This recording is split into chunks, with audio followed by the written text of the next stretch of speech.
Hello, let's solve pips. We've got one by Ian and two, no, we've got two by Ian and one by Rodolfo today. We'll start with the easy puzzle. Let's place some dominoes. All right, we've got a sort of H here. What could we spell? We need greater than 4, which is 5 or 6, connecting to 10, so connecting to 4, 5, or 6. So, right, this is either this 5, 4, in which case that's a 6 up there, or this is a 6, 4, in which case that's also a 6, actually. That's good to know. Then we need a less than 2, we need a 3. Oh, we only have one 3, actually. So the first thing we do is put this here. And then we need 2 of something, which could be 4s or 6s. Actually, that's interesting. If they're 4s or 6s, well, so they can't be 4s, because then we'd have no way to make this 10. Because the 10 needs to be 6, 4. So they can't be 4, so they are 6s, and then we have 1 6 left. So here we need a 6 connecting to less than 2, which is a 6 connecting to 1. And then we need our greater than 4 connecting to the 10 thing, which I guess can be... No, it can't be that. It has to be this 5. Otherwise, we don't have enough 6s to use. So yeah, that's good. So that goes there. Then I guess either of these goes here. We could flip these around if we wanted to. And there we go. That was the easy puzzle. Let's try medium. Okay, we've got a little island of equivalence in the middle. So we need a 4 connecting to something that doesn't break a 2, which is only this, actually, right? That's the only thing we could put there. So now we need a 0 connecting to something that will eventually make 8. We have another 4 over here, and then we have 2 4s here.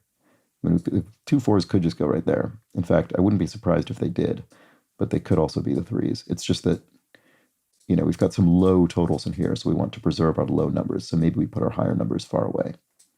I would believe that, but who knows? Anyway, this 2 needs a 0 coming off of it. And in theory, any of these look reasonable for the 8, although the 3 would be the hardest because, well, we could still make the 8 with a 5, 0 there. Okay, we need 3 of something in the corner here. That could be 0s, which I think would be difficult to make our other... yeah, they would be very difficult, actually. We'd have to put this here, then we'd use 1 more 0, then we'd have 3 zeros left. This is less than 2, so this would have to be 0, 1. Then this starts getting difficult. I mean, we know we can do it with the 0, 5, and the 3. Or double, no, it couldn't be double 4. It could be double 6 and 2, 0.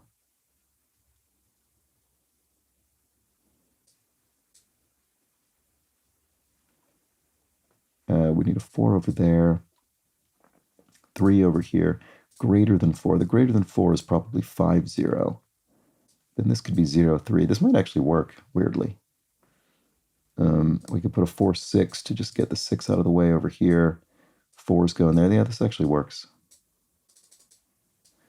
Yeah, not the most scientific solve, but there it is. All right, let's move on to the hard. Right, okay, sort of another big box.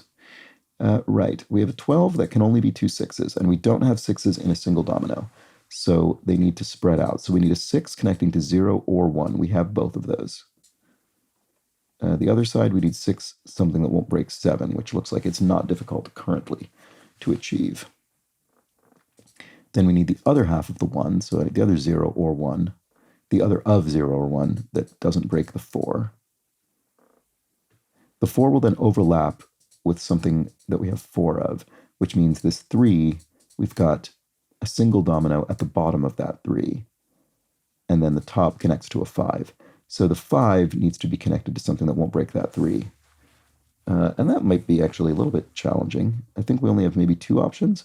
It could be this 5, 3, in which case this would need to be a double 0, which is interesting. Or it's this 5, 1.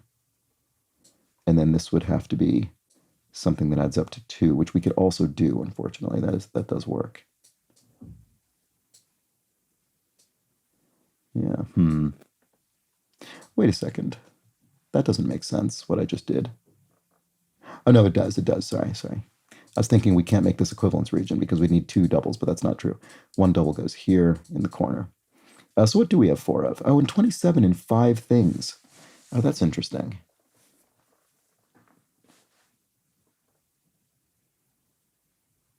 So we need at least 2 6s. We could have 2 6s and 3 5s, or 3 6s, a 5 and a 4, or 4 6s and a 3.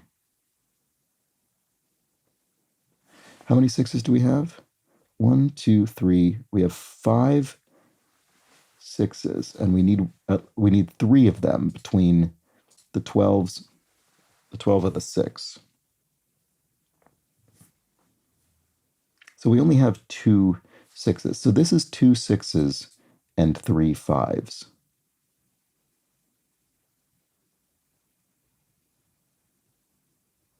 that right? I think that's right.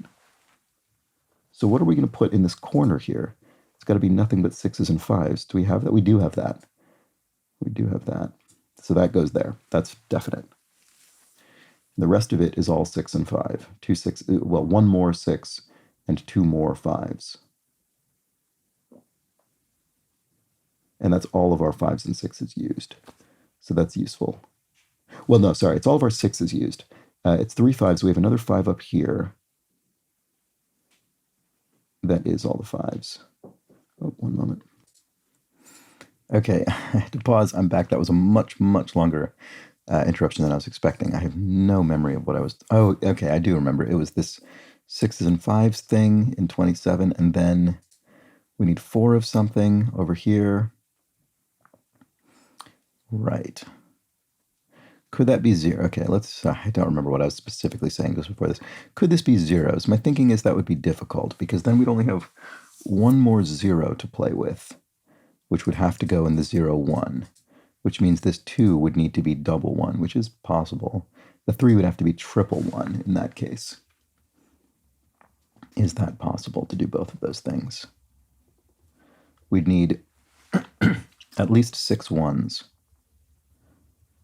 We have exactly 6 1s. I wonder if that's possible. It would have to be really specifically accomplished. I think we'd need a 5 1 here. I'm just curious. We'd need a double 1 here. We'd need a 0 1 here and a 0 6 here.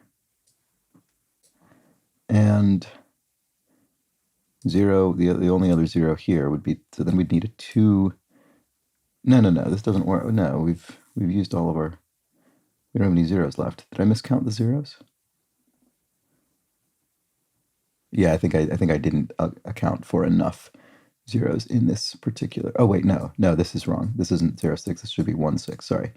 Okay, so then this would have to be 2 1 or 2 0. We have 2 1. So this would have to be 0 6. Wow, this might actually work. I was doing this because I thought it would be too difficult to work, but actually it is kind of working. I wonder if it will continue. Continue so. So the 6 now has to be 3 2s. Then we would need 2 6. Wow, it's still working. Then we need 5 and 6 in here, which is what we'd expect. We need 6 over here. So this 7 has to be 3 4. Wait, are we out of 6s? No, we're not. We just need 2 more. Sorry, we need 2 more 5s. That's what we need over there.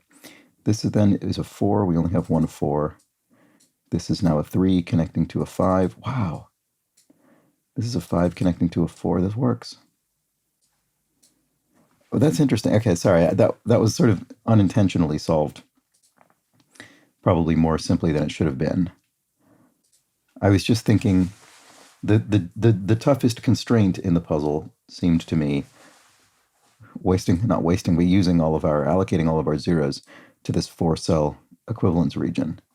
But the thing about something being very difficult or constrained is that if it is very difficult or constrained, it means either it will fail quickly and you can simply forget about it, or it will end up being correct, and it's usually pretty easy to solve if it's correct because there are very few ways the rest of the puzzle can be filled in, and that was the case here. Ah, that's funny. Okay. Well, sorry, there probably was a more elegant way to do that, but I just this ended up working quickly. All right, those were the pips. Back tomorrow. Bye for now.